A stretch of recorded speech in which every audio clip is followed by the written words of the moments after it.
Hello बच्चों। तो आज हम लोग बात करने वाले हैं एसिड बेस एंड सॉल्ट्स का सेकंड पार्ट। और इस पार्ट के अंदर हम लोग कवर करने जाएंगे बेस एंड सॉल्ट। ठीक। और उसके बाद हम लोग कवर करेंगे नेक्स्ट पार्ट, जो थर्ड पार्ट होगा उसमें वेरियस कंपाउंड के बारे में, जो चैप्टर के लास्ट में दे रखे हैं उन्हें हम लोग कवर कर लेंगे। ठीक है। तो सबसे पहले जानते हैं कि बेस होता क्या है। बेस किसे कहेंगे?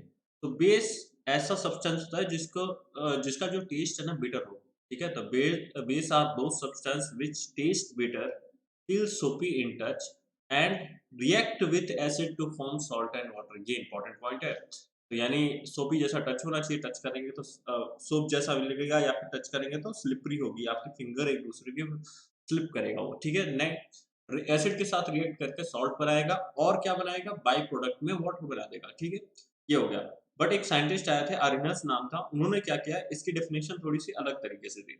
और यही डेफिनेशन की वजह से इसी डेफिनेशन को हम लोग स्टैंडर्ड डेफिनेशन मानते हैं फॉर अ बेस। बट एक और डेफिनेशन है जो बाद में हम लोग स्टडी करेंगे, फिलहाल अभी तो इसी से काम चलाना पड़ेगा।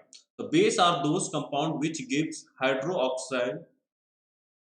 हाइड्रोक्साइल ग्रुप या आयन। ठीक है। Hydroxyl ion when dissolve in water. यानी किसी भी सब्सटेंस को अगर मैंने वाटर के अंदर डिसॉल्व किया तो वो हाइड्रोक्साइल आयन यानी OH नेगेटिव आयन देगा, तब हम उसे बेस कहेंगे। एसिड किसे कहते थे हम लोग? ऐसे सब्सटेंस को जिसे हम वाटर के अंदर डिसॉल्व करते थे और वो H पॉजिटिव आयन देता था। ठीक।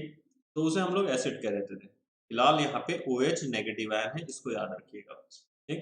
एक बात और है कि अल्कली, यानी अल्कली क्या होते हैं? अल्कली ऐसे सब्सटेंस होते हैं जो ऐसे बेस हो सकते हैं जो वाटर में डिसॉल्व होते हैं। तो base which are dissolved in dissolves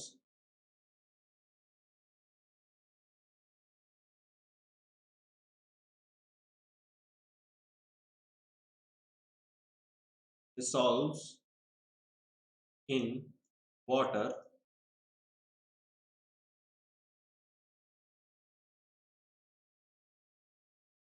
is called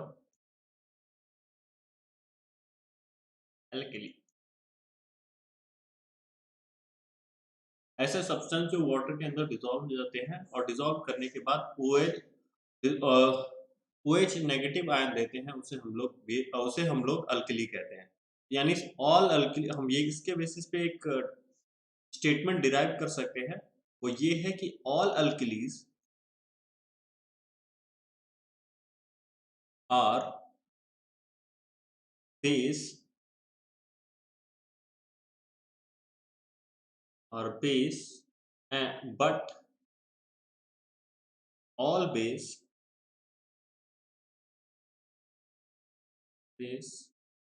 are not alkali.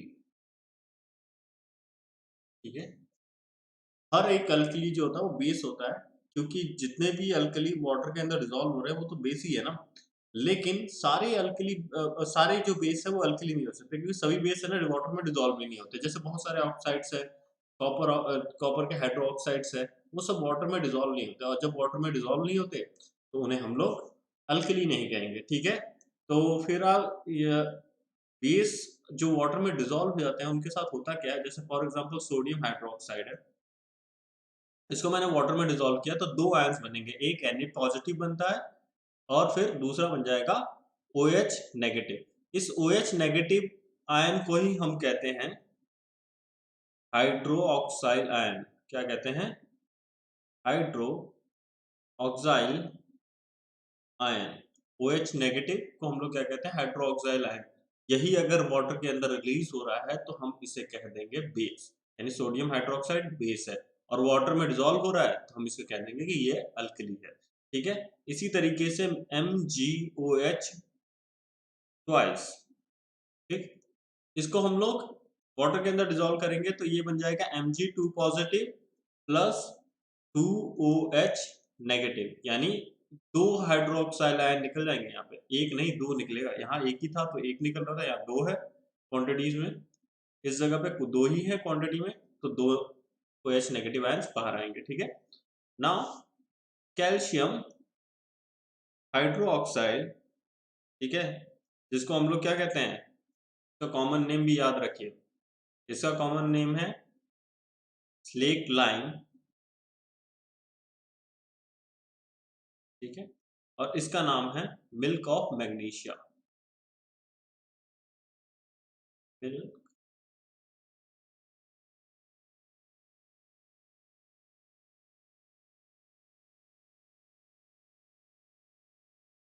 Milk of magnesia,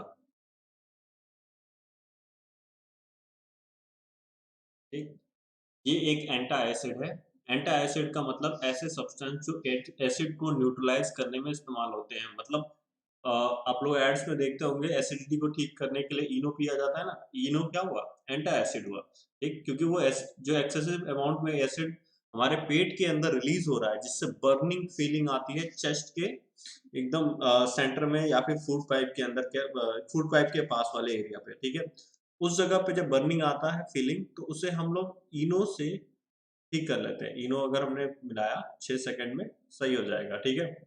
इसी तरीके से मिल्क ऑफ मैग्नीशिया भी है। तो किसी के पास इनो नहीं है तो मिल्क ऑफ मैग्नीशिया अगर हो तो वो भी पी सकता है, ठीक है। और ये मत पी लेना चूने का पानी यानी कैल्शियम हाइड्रोक्साइड, ये ज़्यादा बेसिक है, अलग तरह की कॉम्प्लिकेशन कॉज कर देगा। अब उसके बाद कैल्शियम 2 पॉजिटिव आयन में चेंज हो जाएगा, प्लस हमारे पास हाइड्रो ऑक्साइड आयन निकलेगा। कितने हाइड्रो ऑक्साइड आयन निकलेंगे, क्योंकि 2 है ना यहाँ पे, 2 निकलेंगे, ठीक है, 2 OH नेगेटिव आयन। तो ये हुआ अल्कली। नेक्स्ट हम लोग मूव करते हैं क्लासिफिकेशन ऑफ बेस। तो क्लासिफिकेशन ऑफ बेस हम 2 बेसिस पे कर सकते हैं। पहला हो जाएगा हमारे pass on the basis of strength of base. Strength of base का मतलब हो गया डिग्री ऑफ आयोनाइजेशन, या एक तरह से आयन का फॉर्म करना। जैसे हमने पीछे वाले चैप्टर में पढ़ा था, पीछे वाले पेज पे पढ़ा था कि कैल्शियम हाइड्रोक्साइड को जब वाटर में डिसॉल्व करते हैं तो 2 आयन बनते हैं। एक कैल्शियम 2 पॉजिटिव, जिसको हम लोग कह देंगे पॉजिटिव आयन, ठीक है, और दूसरा बनेगा नेगेटिव आयन, नेगेटिव आयन, ठीक। और जो नेगेटिव और पॉजिटिव आयन है ना, इनका डिसोसिएशन 100% भी हो सकता है, ठीक है, और पार्शियल भी हो सकता है। जैसे फॉर एग्जांपल यहाँ पे इनकम्प्लीट डिसोसिएशन हो, इनकम्प्लीट डिसोसिएशन आप लोग जानते हैं, अगर आपने इनकम्प्लीट डिसोसिएशन यानी टूटना, ब्रेक करना ऑफ बेस, ठीक है, उसे हम लोग कहेंगे वीक बेस। जैसे कि फॉर एग्जांपल हम ले लेते हैं 100 NaOH, 100 NaOH। अब होगा क्या, इसमें से पार्शियल ही आयोनाइज होंगे, तो कुछ है ना, बाकी चीजें तो नहीं होंगी, बट इसमें से सिर्फ 10 सोडियम आयन बन रहे हैं और 10 OH नेगेटिव आयन बन रहे हैं, ठीक है, बस 10 सोडियम पॉजिटिव आयन और 10 हाइड्रो ऑक्साइड आयन, ठीक है। तो यानी ये 10 बनने की वजह से टोटल कितने बच गए, 90 सोडियम हाइड्रोक्साइड जो है वो एज इट रिमेन करेंगे सोल्यूशन के अंदर, ठीक है। फिलहाल मैंने गलत एग्जांपल ले लिया है, इसको सही कर लें हम लोग थोड़ा सा। सोडियम हाइड्रोक्साइड एक एक्चुअली में स्ट्रॉन्ग एसिड है, तो हम कुछ और ले लेते हैं इसके बदले। सोडियम हाइड्रोक्साइड इसलिए लिया था, समझ में आ जाएगा जल्दी से, लेकिन अमोनियम हाइड्रोक्साइड ले लेते हैं हम लोग, NH4OH, ठीक है। तो ये 2 आयन में ब्रेक कर जाएगा, एक तो हो जाएगा 10 NH4 positive ion plus 10 OH negative ion, ठीक है। ये 100 जैसा दिख रहा है बट ये है 10, तो अलग कलर से करते हैं, ये 10 है, ठीक है। 10 OH नेगेटिव आयन और 10 बन जाएगा ammonium, ammonium ion. NH4 positive को हम अमोनियम आयन भी कहते हैं।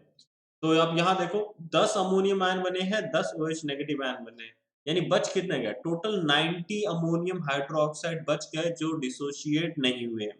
तो इस तरह की कंडीशन जहाँ पे इनकम्प्लीट डिसोसिएशन होता है उसे हम लोग वीक बेस कहते हैं। लेकिन स्ट्रॉन्ग बेस की अगर हम लोग बात करें तो उसमें कंप्लीट डिसोसिएशन हो जाता है। तो हम यहाँ लिख सकते हैं strong base are those base which completely dissociate in aqueous solution. तो यहाँ पे कैसा हो जाएगा, complete dissociation,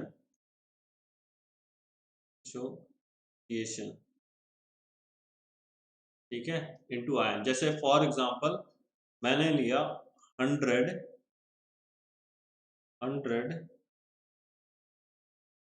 sodium hydroxide ion और इसको मैंने वाटर के अंदर डिसॉल्व किया तो बन गया 100 Na positive plus 100 OH negative, ठीक है। यानी 100 सोडियम पॉजिटिव आयन बना और 100 OH नेगेटिव आयन। टोटल हमारे पास बेस का जो क्वांटिटी कितना था, वो 100 था। तो 100 के 100 ही पूरे के पूरे डिसोशिएट हो गए और बनाए 100 sodium positive and 100 OH negative. तो जब भी कंप्लीट डिसोसिएशन होगा जिस भी बेस का, उसे हम लोग कह देते हैं स्ट्रॉन्ग बेस। तो वीक बेस के कई सारे एग्जांपल हैं। एक हो जाएगा कॉपर ऑक्साइड, ठीक है, कॉपर ऑक्साइड हो जाएगा। और अगर हम बात करें मैग्नीशियम हाइड्रोक्साइड भी वीक बेस के अंदर ही आता है, हालांकि वो मॉडरेट या माइल्ड वीक बेस है, बट उसको भी उसी के अंदर ऐड करते हैं वीक बेस के अंदर। स्ट्रॉन्ग बेस में आ जाएगा sodium hydroxide, potassium hydroxide, calcium hydroxide, ये सारे के सारे स्ट्रॉन्ग बेस के एग्जाम्पल है। डाइल्यूट बेस के बात करेंगे तो जिसमें water concentration, water content more ज्यादा होगा ना, have more water content, water content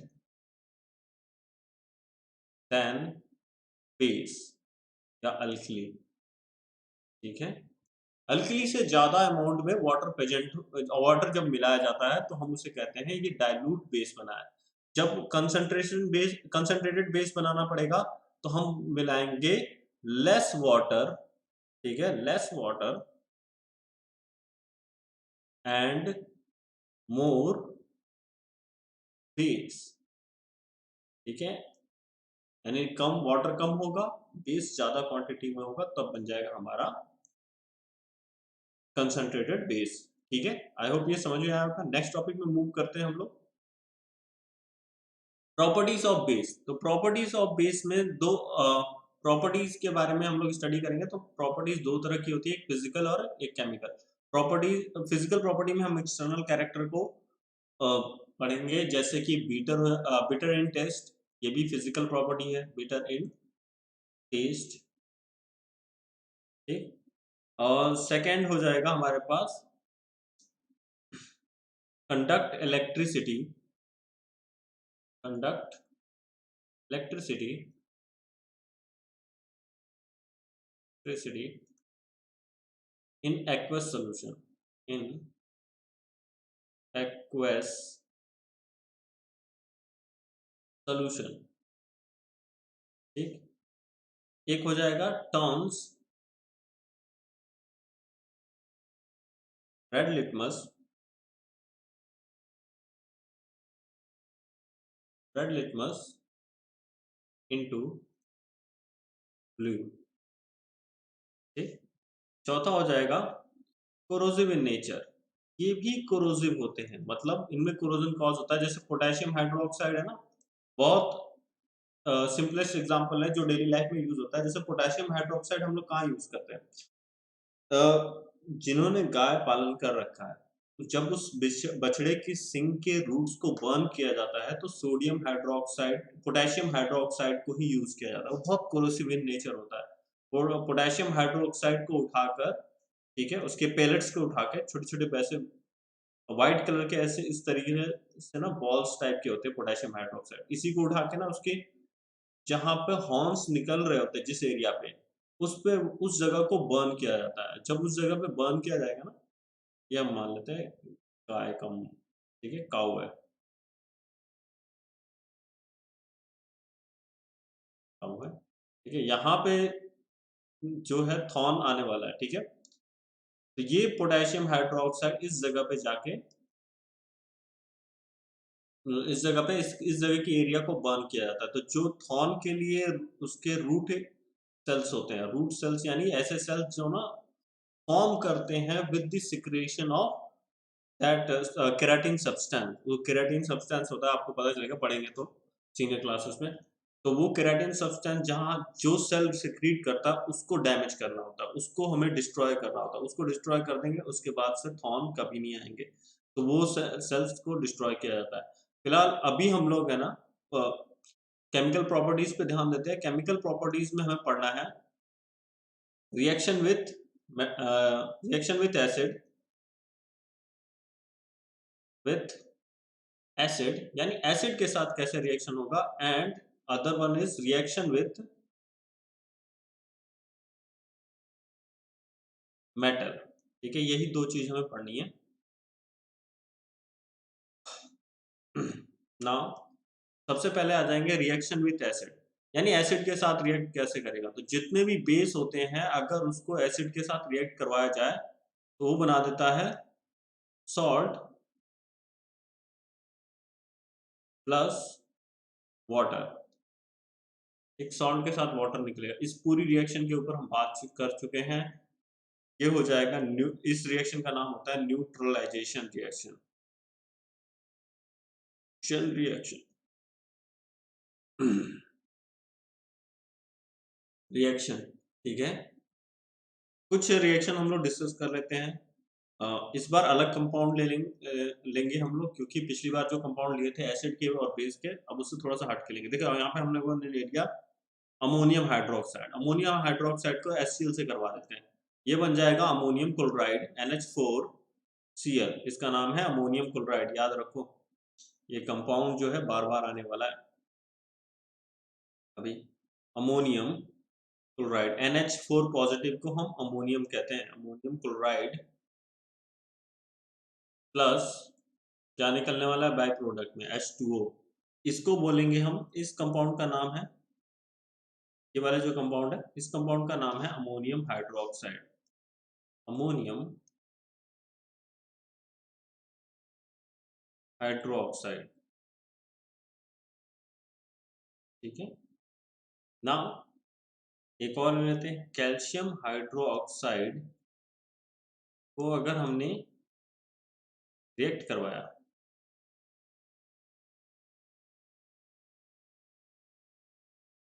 H2SO4 के साथ, ये बन जाएगा कैल्शियम सल्फेट। इसका नाम हो जाएगा calcium sulphate. Sulphate plus water release कर जाएगा। ठीक है, नाउ यहाँ पे हम लोगों ने एक न्यूट्रलाइजेशन रिएक्शन लिखा है। दो एग्जांपल लिए हैं, बहुत सारे एग्जांपल होते हैं। ठीक है, बहुत सारे एग्जांपल के बारे में बात नहीं करेंगे। पोटेशियम हाइड्रोक्साइड से भी रिएक्ट करवा सकते हैं आप, कॉपर ऑक्साइड हाइड्रोक्साइड के साथ भी रिएक्ट करवा सकते हैं, अमोनियम हाइड्रोक्साइड के साथ भी रिएक्ट करवा सकते हैं। ठीक है, कई सारे ऐसे ऑक्साइड्स होते हैं जो बेसिक नेचर के होते हैं, उनसे भी रिएक्ट करवा सकते हैं हम लोग।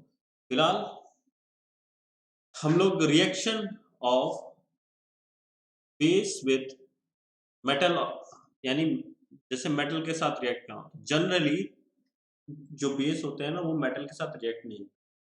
Only those base react with metal which, हम यहाँ पे रिएक्शन तभी पॉसिबल होगा, लिख देते हैं स्टेटमेंट के फॉर्म में। ठीक है, only those metal which have higher reactivity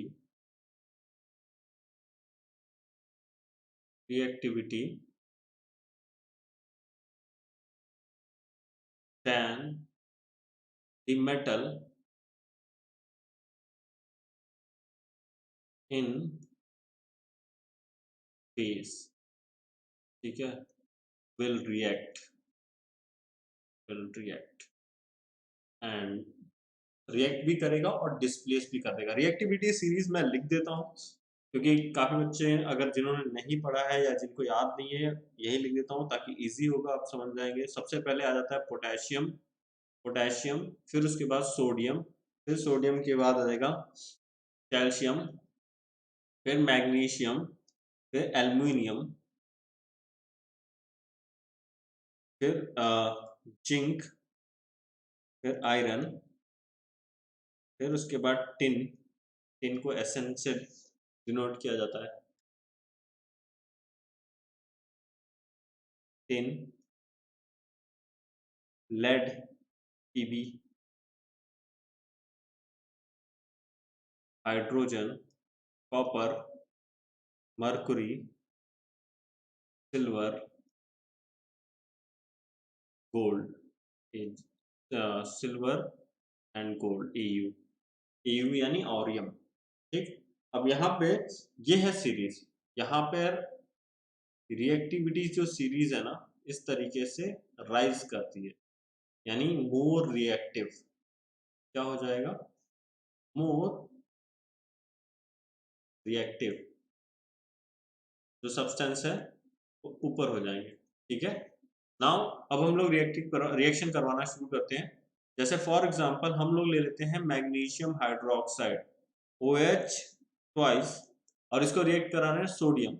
अब बताओ सोडियम मैग्नीशियम, मैग्नीशियम के कंपैरिजन में कहाँ पड़ता है? ऊपर पड़ता है ना, और ऊपर जाएंगे तो रिएक्टिविटी इंक्रीज कर रही है। यहाँ सोडियम की रिएक्टिविटी मैग्नीशियम से ज्यादा है।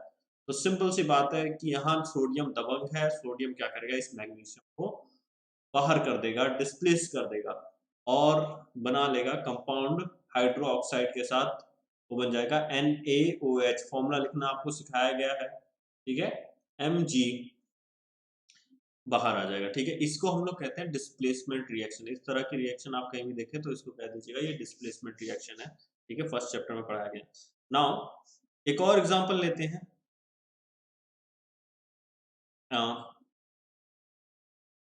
Calcium hydro oxide. ठीक है। इसको मैं पोटेशियम के साथ रिएक्ट करवा रहा हूँ, तो क्या हो जाएगा? पोटेशियम, देखेंगे रिएक्टिविटी सीरीज में ऊपर है या नीचे। कैल्शियम के, कैल्शियम यहाँ पे है, और पोटेशियम ऊपर है, यानी potassium is more reactive than calcium, therefore this potassium will displace the calcium. ये कैल्शियम को डिस्प्लेस कर देगा। तो हमारे पास क्या प्रोडक्ट बनेगा? Potassium hydro oxide plus calcium. ठीक है। एक एग्जांपल और ले लेते हैं हम लोग। Copper hydro oxide plus magnesium. ठीक है। अब हम लोग देखेंगे रिएक्टिविटी सीरीज में मैग्नीशियम कहाँ है? यहाँ पे है Mg, और कॉपर कहाँ पे है? Cu, ये रहा। यानी मैग्नीशियम बहुत ज्यादा ऊपर है कॉपर से। तो magnesium is more reactive than copper, therefore magnesium will displace this copper, यानी इसको क्या करेगा? बाहर निकाल देगा। ठीक है। तो हमारे पास क्या बन जाएगा? Magnesium hydro oxide plus copper. ठीक है। वैलेंसी आपको सबको याद रखनी होगी, ताकि आप फॉर्मूला, आप रिएक्शन को बहुत अच्छे से कंप्लीट भी कर ले और फॉर्मूला आपको भी याद रहे। जैसे मैंने यहाँ पे फॉर एग्जांपल रिएक्शन कैसे करवाया। मैग्नीशियम की 2 वैलेंसी होती है और हाइड्रो ऑक्साइड की 1 होती है, तो आप सिंपली क्रॉस कर दीजिए। ठीक है। तो क्या बन जाएगा? MgOH whole twice. इस तरीके से कंपाउंड के फॉर्मूले आपको लिखने होंगे। तो उसके लिए आपको जरूरी है कि वैलेंसी याद हो। ठीक है। Excuse me। अब यहां पे ध्यान से देखो,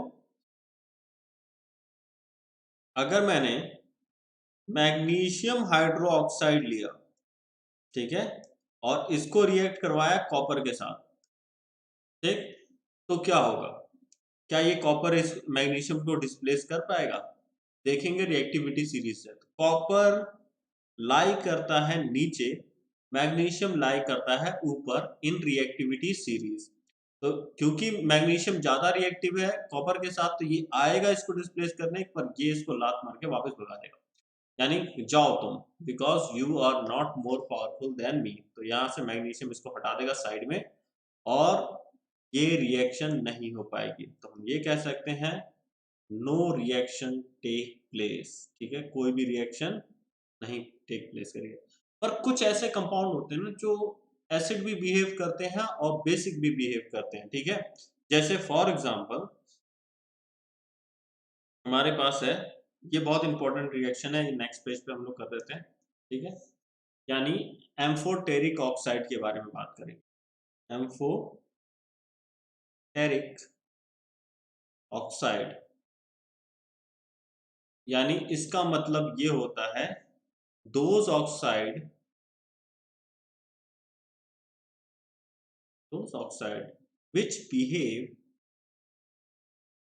which behave both as acid and base। कहने का मतलब ये हो गया कि जब एसिड सामने आ जाएगा तो वो बन जाएंगे बेस, और जब बेस सामने आएगा रिएक्शन के लिए तो बन जाएंगे एसिड, ठीक है। तो ऐसे ऑक्साइड के दो एग्जांपल आपको बुक में करने हैं जो कि बहुत इंपॉर्टेंट है। पहला है एल्यूमिनियम ऑक्साइड, ठीक है, and other one is aluminium oxide Al2O3, ठीक है। अब इसको हम लोग रिएक्ट करवाएंगे सोडियम के साथ और ये बना देगा सोडियम एल्यूमिनेट Na2Al Na रहेगा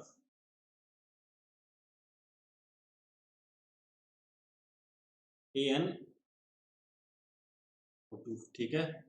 इसको हम लोग क्या नाम देंगे, सोडियम, क्योंकि सोडियम है ही, सोडियम एल्यूमिनेट, क्या नाम हो जाएगा इसका, सोडियम एल्यूमिनेट, ठीक है, NaAlO2। नाउ ये है एल्यूमिनियम ऑक्साइड जो कि है एम्फोटेरिक ऑक्साइड, क्योंकि सोडियम क्या है, एक तरह से बेसिक नेचर, एक मेटल है, बेसिक नेचर शो करता है, ठीक है। और सोडियम के सामने ये एल्यूमिनियम ऑक्साइड कैसा बिहेव कर रहा है, एसिड के सामने। यही एल्यूमिनियम ऑक्साइड को अगर आप एसिड के साथ रिएक्ट करवाएंगे तो AlCl3 फॉर्म बन जाएगा और H2 अलग बनेगा, ठीक है। तो यानी वहां पर एल्यूमिनियम ऑक्साइड जहां पे HCl से रिएक्ट करवा रहे हैं जो कि एक एसिड है, उस केस में एल्यूमिनियम ऑक्साइड बेस बिहेव कर रहा है, ये बिल्कुल ड्यूल नेचर का है, ठीक है। एल्यूमिनियम ऑक्साइड, ठीक। कई कई रिएक्शन, किसी किसी जगह पे आप एल्यूमिनियम हाइड्रोक्साइड से रिएक्शन देखेंगे जहां पर कुछ इस तरीके से रिएक्शन करवाया जाएगा। एल्यूमिनियम हाइड्रो ऑक्साइड, ये भी एक बेस है, प्लस सोडियम के साथ करवा देंगे तो ये बन जाएगा NaAlO2 plus H2 gas release हो जाएगी, ठीक है। बट ये रिएक्शन हम मैक्सिममली आपको इस तरीके की रिएक्शन मिलेगी, ये थोड़ा सा रेयर है। फिर उसके बाद आ जाएंगे सेकंड जो ऑक्साइड है वो जिंक ऑक्साइड है, ZnO, ठीक है। इसको जब सोडियम के साथ रिएक्ट करवाएंगे तो ये बन जाएगा Na2ZnO2, ठीक है। इसको हम लोग कहेंगे सोडियम जिंकेट, क्या है, सोडियम जिंकेट, ठीक है। इस रिएक्शन को इस फॉर्म में भी आप देख सकते हैं, मिल जाएगा शायद, ZnOH का होल ट्वाइस 2, यानी zinc hydro oxide plus sodium के साथ रिएक्ट करेगा तो बनाएगा Na2ZnO2 प्लस H2 गैस बाहर निकल जाएगी, ठीक है। H2 गैस की टेस्टिंग याद है ना, पिछले वाले चैप्टर पार्ट में किया था। अगर हमने H2 गैस को सोप सोल्यूशन यानी सर्फ का कोई सोल्यूशन है उससे पास किया तो बबल्स फॉर्म करने लगे, उस बबल के अंदर हाइड्रोजन होगा बस। आप एक बर्निंग मैचस्टिक लेके जाइए, पॉपिंग साउंड आएगी, वेरी इंपॉर्टेंट है एग्जाम पॉइंट ऑफ व्यू से। Characteristic test of hydrogen, character मतलब हाइड्रोजन गैस का कैरेक्टरिस्टिक टेस्ट बहुत ज्यादा इंपॉर्टेंट है, आप इसको दिमाग में रख लीजिएगा, ठीक है। नाउ हम लोग मूव करते हैं strength of acid and base on मतलब पीएच स्केल के बारे में, ठीक है। तो पीएच स्केल में जो पी वर्ड है इसका मतलब हो जाता है पोटेंस यानी पोटेंशियल, पोटेंज इसका मतलब हो जाता है पोटेंशियल, और एच का मतलब होता है हाइड्रोजन आयन कंसंट्रेशन। एच का मतलब क्या हो जाएगा, हाइड्रोजन आयन कंसंट्रेशन, ठीक है, हो गया। यानी पीएच का मतलब क्या होगा? P means potence, H means hydrogen ion concentration, ठीक है। नाउ पीएच स्केल की अगर हम बात करें तो एज टोटल 1 से स्टार्ट होता है, यानी कहने का मतलब 1 से स्टार्ट होगा और टोटल 14 तक जाता है। अगर बात करें 1 से लेके 14 तक में, तो बीच में आएगा एक 7, ठीक। ये जो 7 है, ये न्यूट्रल की निशानी है, मतलब यहाँ जिस भी सब्सटेंस का पीएच 7 आ रहा है, इसका मतलब है neither it is acid, neither it is acid और बेस। ना तो हम उसको एसिड में कैटेगराइज करेंगे, ना ही उसको हम बेस में कैटेगराइज करेंगे, ठीक है। अगर इस तरफ है, यानी 1 to 7 के बीच में है, फ्रॉम 1 to 7, ठीक है, तो इसको हम लोग कहेंगे एसिडिक एसिड, यहाँ पे आ जाएगा हमारे पास एसिड। और अगर 7 to 14 है, ठीक है, 7 to 14, तो इसको हम लोग कहेंगे बेस, ठीक है। इसके बीच में पीएच आएगा तो बेस। कोई भी ऐसा इंडिकेटर जो इस पूरी वाइड रेंज को कवर करता हो, मतलब कि कहने का मतलब हो गया यहाँ से इस जगह से लेके पूरा यहाँ तक, इस 1 से लेके 14 तक इस पूरी रेंज को कवर करता हो, उसे हम लोग कहते हैं यूनिवर्सल इंडिकेटर। क्या कहते हैं हम लोग? Universal indicator, indicator. अब आप ये सोच रहे होंगे कि ये 1 जो है और ये 14 है, क्या इंडिकेट करते हैं? 1 और जो 14 है वो हाइड्रोजन आयन की कंसंट्रेशन शो करते हैं। जितना ज्यादा H पॉजिटिव रिलीज हो रहा है सोल्यूशन के अंदर, ये H पॉजिटिव, ठीक है, जितना ज्यादा रिलीज हो रहा है इन द सोल्यूशन, वो 1 के पास होगा, ठीक है। एक्सक्यूज मी, ठीक है। अगर जितना ज्यादा वो 14 के पास होगा, तो इसका मतलब है हाइड्रोजन आयन उतना कंसंट्रेशन कम होगा। उल्टा ही है, 14 मतलब ज्यादा नंबर है ना, लेकिन हाइड्रोजन आयन कंसंट्रेशन वहां कम होगा। और 1 मतलब नंबर कम है, ठीक है। तो इसका मतलब वहां पे हाइड्रोजन आयन ज्यादा होगा, उल्टा चल रहा है, ठीक है। क्योंकि ये एक्चुअल में जब हम पीएच स्केल को डिफाइन करते हैं, तो वो pH is equals to negative log of hydrogen ion concentration, ऐसा होता है। बट लॉग के बारे में आप पढ़ेंगे नेक्स्ट हायर क्लासेस में, ठीक है, वहां सिखाया जाएगा आपको लॉग, ठीक है। आई होप ये समझ में आया होगा यूनिवर्सल इंडिकेटर। कुछ इसके एग्जांपल्स देख लेते हैं। यहाँ पे हमारे पास एक पूरा टेबल दिखा रखा है। 14 1 से 0 से लेके पूरा 14 तक दे रखा है। 0 पे बैटरी एसिड, ठीक है। 1 जो है सल्फ्यूरिक एसिड आ जाता है, ठीक। 2 जो है लेमन जूस, विनेगर, जो घरों में पाया जाता है। थर्ड जो है orange juice, soda. And 4 acid rain, acidic lake. Acid rain जो होता है, एसिडिक लेक होता है, उन सब के लिए काम आता है, ठीक। वो उन सब में पीएच 4 के आसपास देखा जाता है। 5 बनाना का है, क्लीन रेन का है, साफ सुथरा रेन। लेकिन 5 से ऊपर जैसे ही 4 पे चला जाएगा तो वो एसिड रेन कहलाएगा, ठीक है। नाउ 6 में जो आएगा हेल्दी लेक कहलाएगा, मतलब ये बहुत सुटेबल लेक होता है जितने भी ऑर्गेनिज्म के लिए। 7 7 जो है प्योर वाटर, एकदम प्योर वाटर जो है 7 पीएच का होता है। उसके बाद इधर बढ़ते जाएंगे तो इम्पोर्टेंट है पीएच 10 मिल्क ऑफ मैग्नीशिया और पीएच 9 बेकिंग सोडा। ये दोनों क्या है? एंट एसिड है। याद रखना ये दोनों क्या है? एंट एसिड, एंट एसिड मतलब एंटी ऑफ द एसिड, यानी एसिड को न्यूट्रलाइज करते हैं ये दोनों। ये चीज याद रखिएगा, इन दोनों का पीएच 10 है। फिर अमोनिया, सोपी वाटर, ब्लीच, यहाँ 10 से लेकर ना अप्रोक्सीमेटली ये माना जाता है कि जो 10 से लेकर 14 तक है वो वीक है, वीक बेस कहलाते हैं। इसके बाद ऊपर वाले स्ट्रॉन्ग कहलाते हैं, ठीक है। ऐसे 7 से लेके अप टू 3 तक, 3 तक, यहाँ 3 तक भी ये क्या कहलाते हैं? Weak acid. और जब 3 के ऊपर यानी 2 के ऊपर जाते हैं हम लोग, तो ये स्ट्रॉन्ग 3 से लेके 0 तक स्ट्रॉन्ग एसिड कहलाते हैं, ठीक है। आई होप आपको समझ में आया होगा। नेक्स्ट हम लोग आगे बढ़े। नेक्स्ट टॉपिक पे हमारा इंपॉर्टेंस ऑफ पीएच। पीएच का इंपॉर्टेंस बहुत ज्यादा जरूरी है।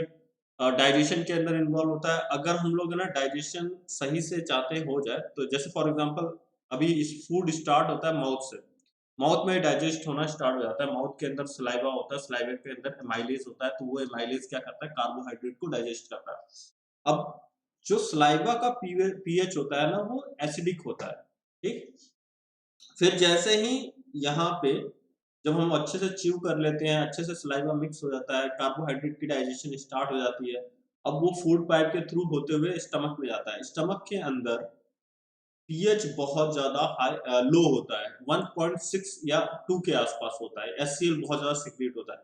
इसके अंदर एमाइलेज की जो रिएक्शन है वो स्टॉप कर जाती है, वो रुक खत्म हो जाएगी, क्योंकि जो वहाँ का एंजाइम एक्टिव नहीं रहता। वो सब बात हम लोग बायोलॉजी के अंदर कर लेंगे।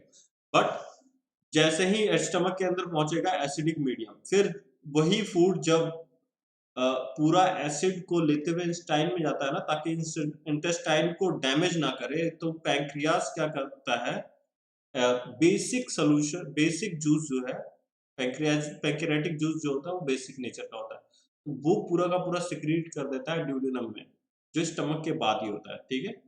तो इस तरीके से डाइजेशन प्रोसीड करती है, उसमें पीएच का बहुत ज्यादा इंपॉर्टेंस है, ठीक।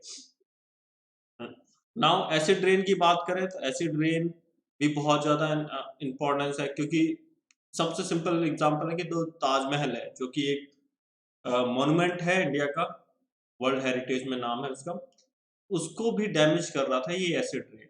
जब sulphur dioxide, nitrogen dioxide present होते हैं एयर के अंदर, ठीक है, नाइट्रोजन डाइऑक्साइड या सल्फर डाइऑक्साइड, ये दोनों जब वाटर के साथ मिलते हैं ना, तो दो एसिड बनाते हैं। सल्फर डाइऑक्साइड बना देगा H2SO4 sulphuric acid, and nitrogen dioxide बना देता है HNO3, ठीक है।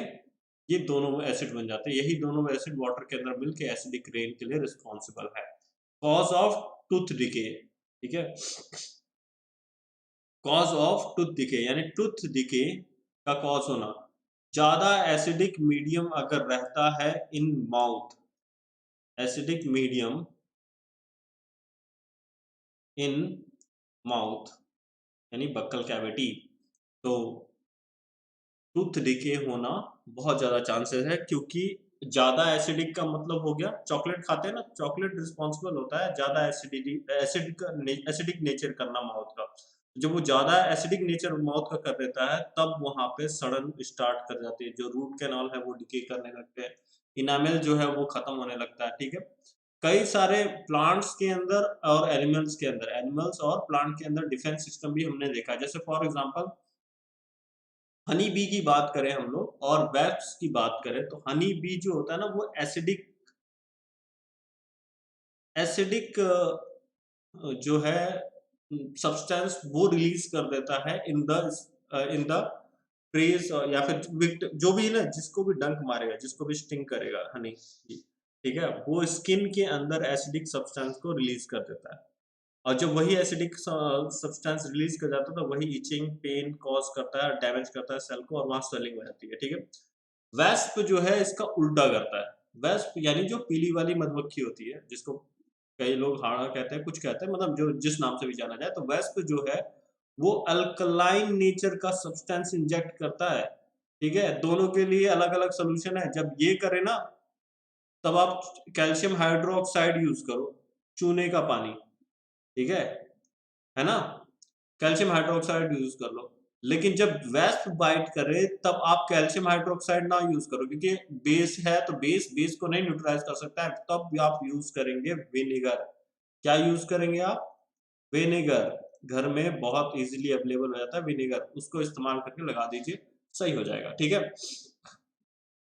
एंट का क्या है, फॉर्मिक एसिड रिलीज करता है, ये भी एसिड रिलीज करता है, but formic acid, formic acid common name है फॉर्मिका, एंट को ग्रीक में कहा जाता है, वहीं से वर्ड इस्तेमाल किया गया फॉर्मिक एसिड, ठीक है, क्योंकि एंट रिलीज करता है।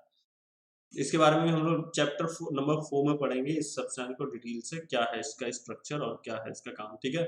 ये भी एक एसिड है, इसको भी न्यूट्रलाइज करना हो तो कैल्शियम हाइड्रोक्साइड या मैग्नीशियम हाइड्रोक्साइड या फिर सोडियम बाइकार्बोनेट आप यूज कर सकते हैं।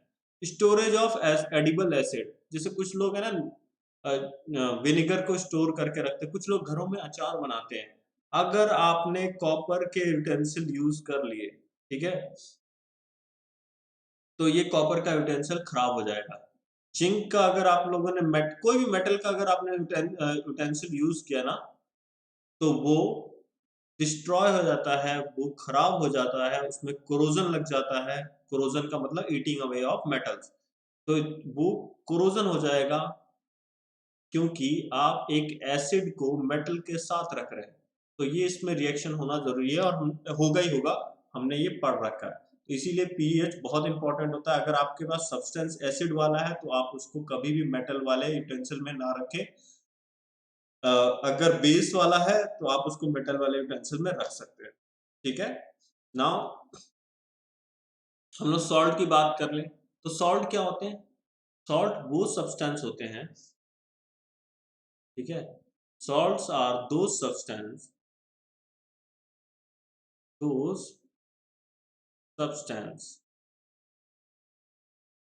substance एक डेफिनेशन तो ये है कि एसिड और बेस को न्यूट्रलाइज करने के बाद जो बनता है वाटर के साथ, तो वाटर के अलावा, उसे हम लोग सॉल्ट कहते हैं। ठीक है। एक डेफिनेशन ये है कि सॉल्ट आर दो substance which give positive ion other than H positive ion, ठीक है, and negative ion other than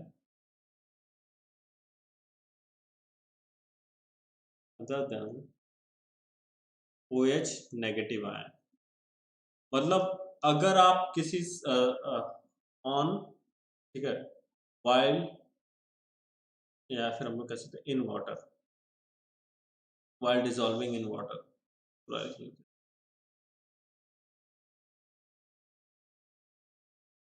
while dissolving in water, ठीक, मतलब वाटर के अंदर जब हम डिसॉल्व कर रहे हैं किसी सॉल्ट को, तो वो हाइड्रोजन आयन के अलावा कुछ भी पॉजिटिव आयन दे सकता है, मतलब H पॉजिटिव तो नहीं देगा। और नेगेटिव आयन में भी OH नेगेटिव यानी हाइड्रो ऑक्साइड आयन नहीं देगा। ठीक है, याद रखो, हाइड्रो ऑक्साइड आयन नहीं देगा। ठीक है। नाउ इस सॉल्ट को हम दो पार्ट में डिवाइड कर सकते हैं, on the basis of negative ion, on the basis of positive ion. ठीक है। तो जब एक ही तरह के नेगेटिव आयन होंगे, जैसे फॉर एग्जांपल हम लोग क्या करते हैं, एक सॉल्ट ले लेते हैं, सबसे simple salt, sodium chloride NaCl, ठीक है, पोटेशियम क्लोराइड, एल्युमिनियम क्लोराइड, ठीक, यहाँ पर कैल्शियम क्लोराइड, ठीक है, ये है। अब इनको मैंने वाटर में डिसॉल्व किया, ये बनाएगा Na positive plus Cl negative, ये बनाएगा Na, sorry, potassium positive plus Cl negative, ये बनाएगा Al3 positive plus Cl negative, and ये हो जाएगा calcium 2 positive plus Cl negative. ठीक है। ध्यान से देखो यहाँ पर, ये जो क्लोराइड आयन है, ये वाला, ठीक, ये कॉमन है, यानी नेगेटिव आयन कॉमन है, तो इनको हम एक सॉल्ट में रखेंगे। ठीक है। नेगेटिव आयन की बेसिस पे अलग अलग हम लोग फैमिली बना सकते हैं। जिसमें क्लोराइड आयन होगा वो एक अलग फैमिली हो जाएगी, जिसमें कार्बोनेट आयन होगा उसकी अलग फैमिली हो जाएगी। इस पर डिस्कशन हम लोग करेंगे अभी, ठीक है, डिटेल से। ठीक। दूसरा है हमारे pass on the basis of common positive ion, यानी अगर हाइड्रोलाइसिस कर रहे हैं हम लोग, ठीक, जैसे फॉर एग्जांपल NaCl लिया, ये बन जाएगा Na positive plus Cl negative. ठीक है। दूसरा है हमारे पास Na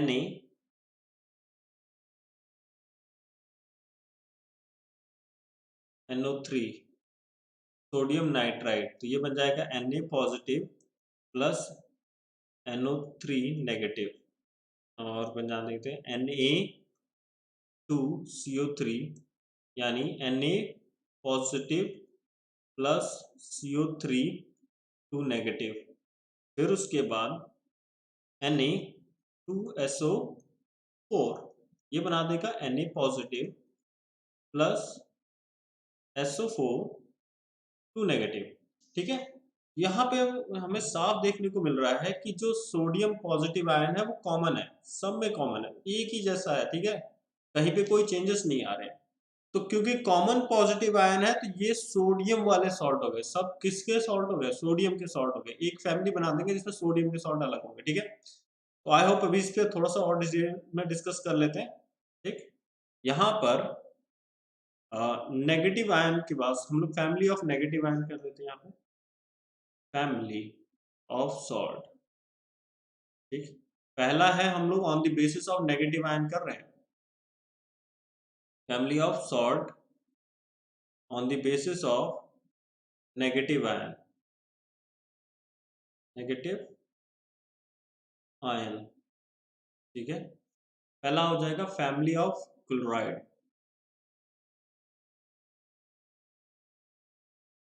क्लोराइड यानी क्लोराइड्स फैमिली, क्लोराइड्स कैसे हो जाएगा NaCl। ठीक है, इसको करेंगे, ये पूरा हम लोगों ने पहले कर लिया है, फिर दोबारा से कर लेते हैं।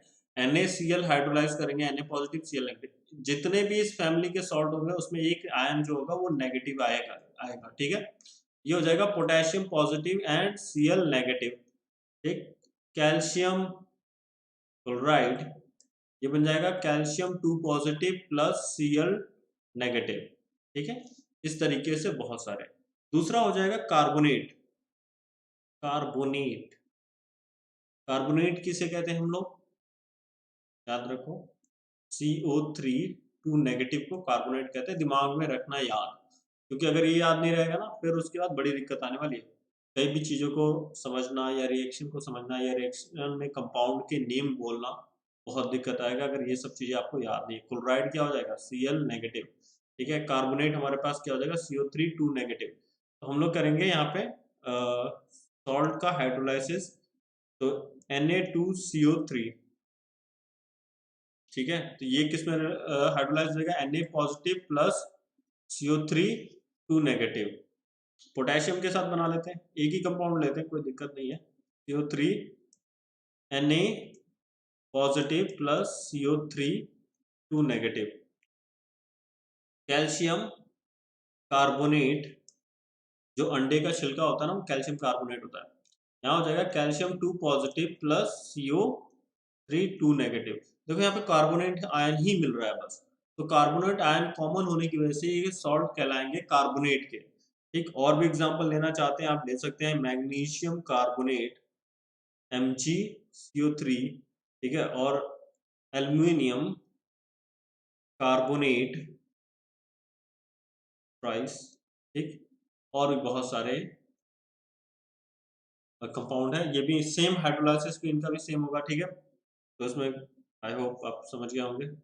नाउ हम बात कर रहे हैं अब कार्बोनेट के बाद नाइट्रेट की। ठीक है, नाइट्रेट्स, नाइट्रेट्स में भी है, नाइट्रेट्स का फॉर्मूला होता है NO3। ठीक है, नेगेटिव, इसका हाइड्रोलाइसिस होगा। ठीक है, NO3 नेगेटिव का, यानी KNO3 इसमें एग्जांपल है। वाटर में डिसॉल्व करोगे K positive plus NO3 negative.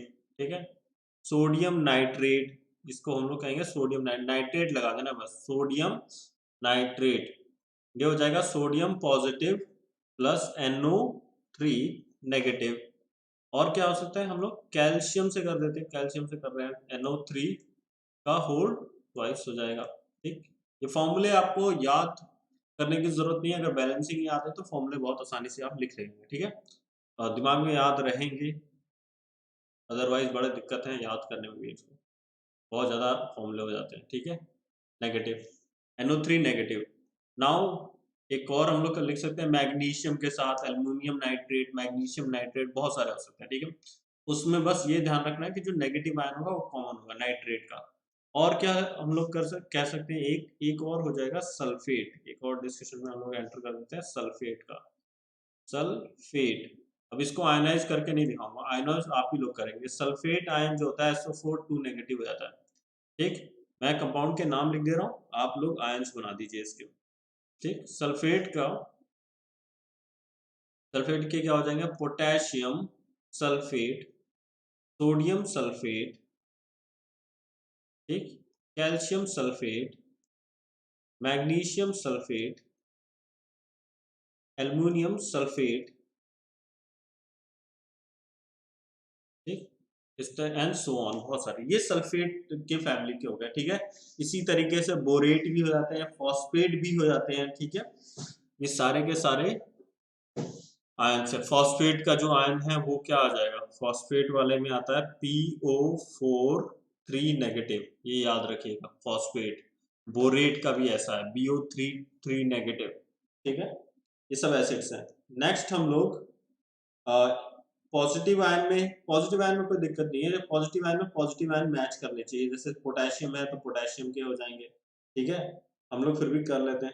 यहाँ पे देखो, on the basis of family of salt, family of salt, ठीक है, ब्रैकेट में क्या हो जाएगा, पॉजिटिव आयन। ठीक है, कॉमन पॉजिटिव आयन, अब यहाँ पे कॉमन पॉजिटिव आयन में जैसे सोडियम का बनाना है मुझे। ठीक, सोडियम का बनाना है, यानी सॉल्ट ऑफ सोडियम, क्या हो जाएगा, सॉल्ट ऑफ सोडियम। इसका कोई अलग से नाम नहीं है, बस जो मेटल होगा वही नाम हो जाएगा। सॉल्ट ऑफ सोडियम में क्या हो जाएगा, NaCl,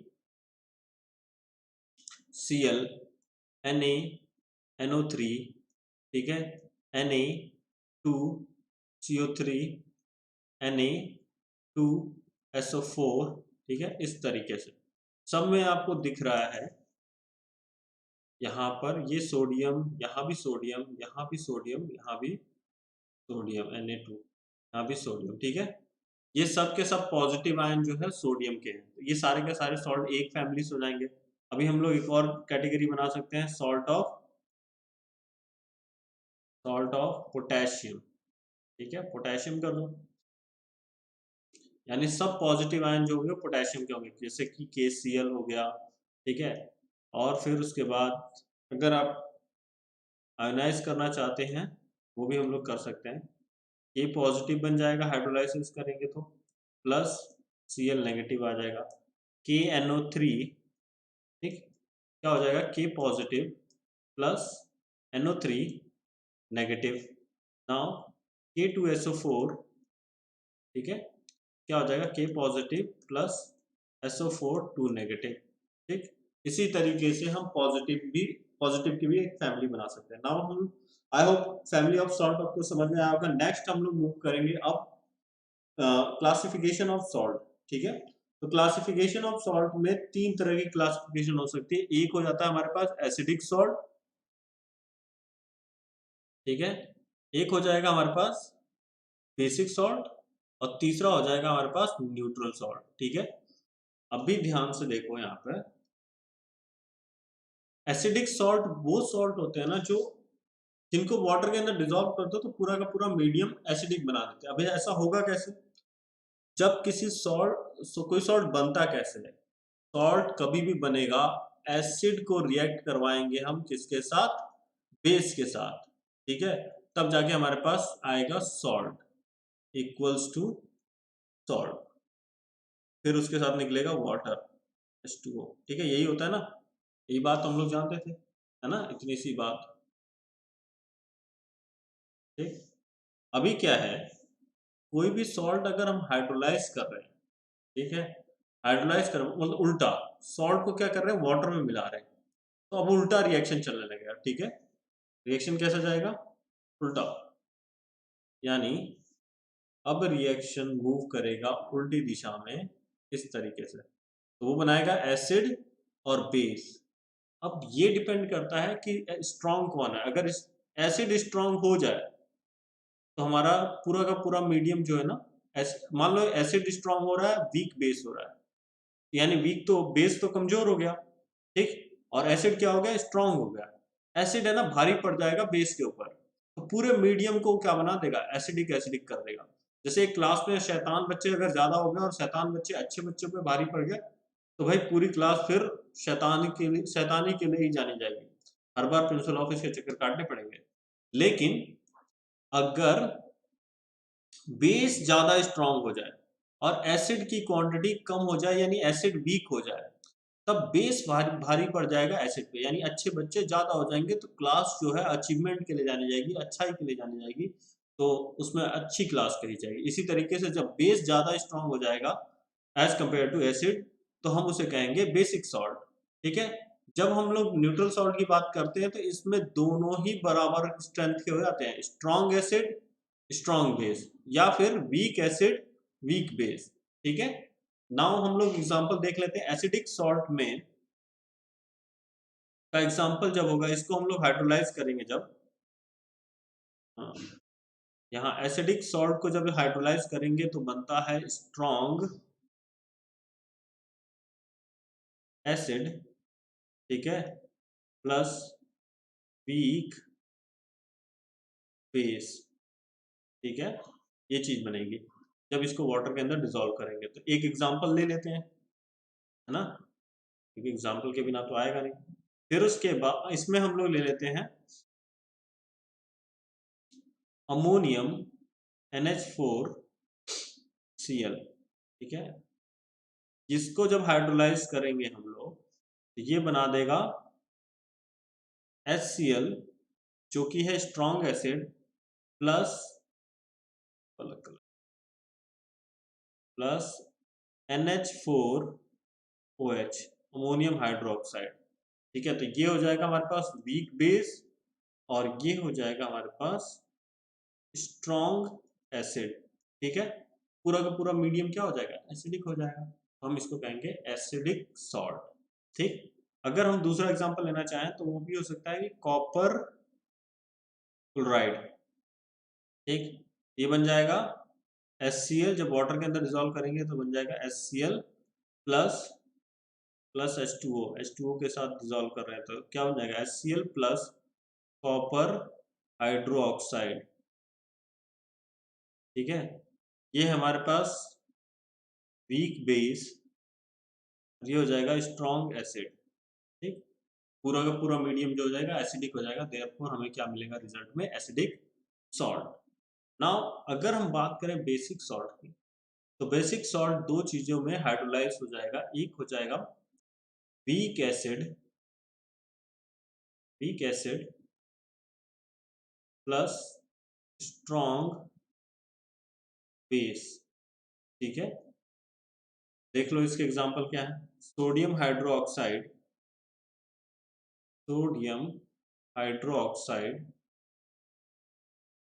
sorry NaC,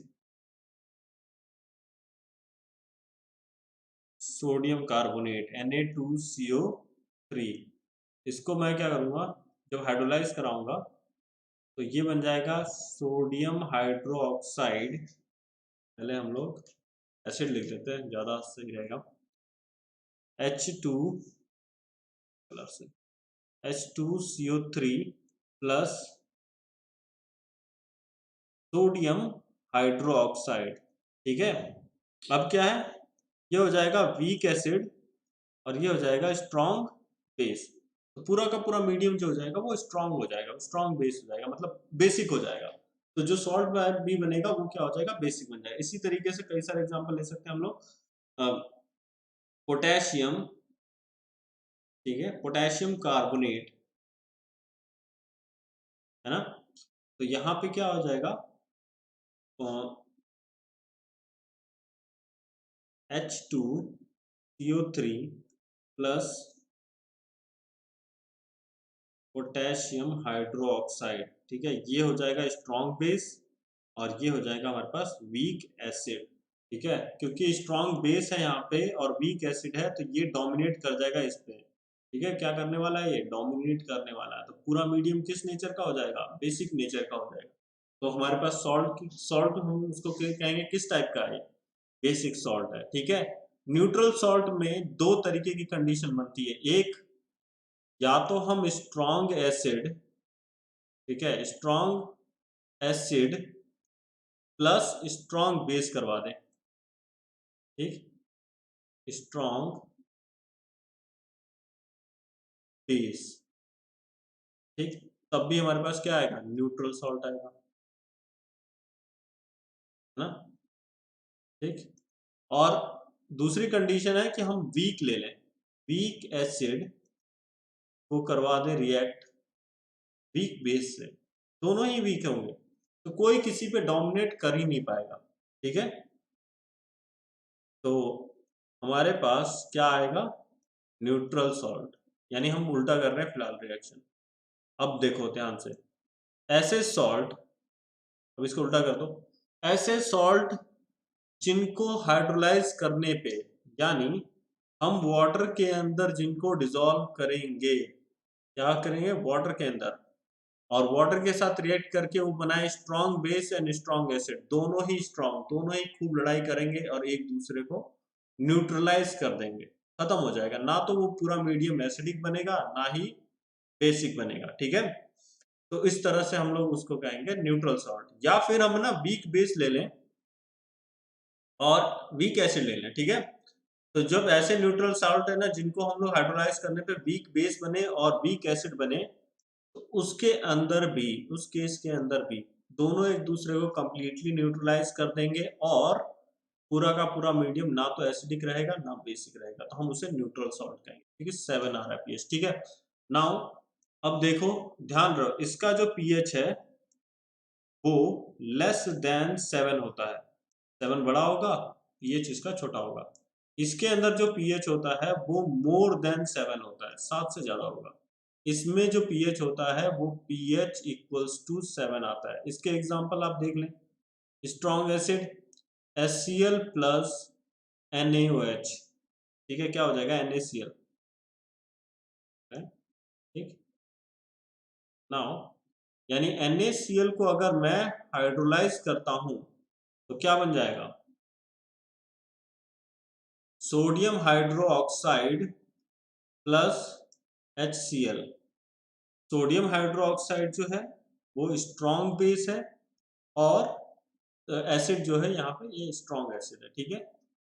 I hope इसको आपको समझ में आया होगा, ठीक है। नाउ जो नेक्स्ट टॉपिक है जिसके अंदर हम लोग कंपाउंड्स को कवर करेंगे, जिसमें कॉस्टिक सोडा हो जाएगा, सॉल्ट हो जाएगा, ठीक है, सोडियम बाइकार्बोनेट हो जाएगा, बेकिंग सोडा भी हो जाएगा, और प्लास्टर ऑफ पेरिस भी डिस्कस कर लेंगे, ठीक है, ब्लीचिंग पाउडर भी डिस्कस कर लेंगे। वो नेक्स्ट लेक्चर में हम लोग कवर करेंगे, यानी पार्ट 3, 3 पार्ट में ये पूरा का पूरा लेक्चर आपका खत्म हो जाएगा। तो बच्चों कल के लिए बाय बाय, कल एक नया लेक्चर और आएगा, वेट करिएगा, ठीक है। Thank you and have a nice day, और अपनी प्रिपरेशन जारी रखिए।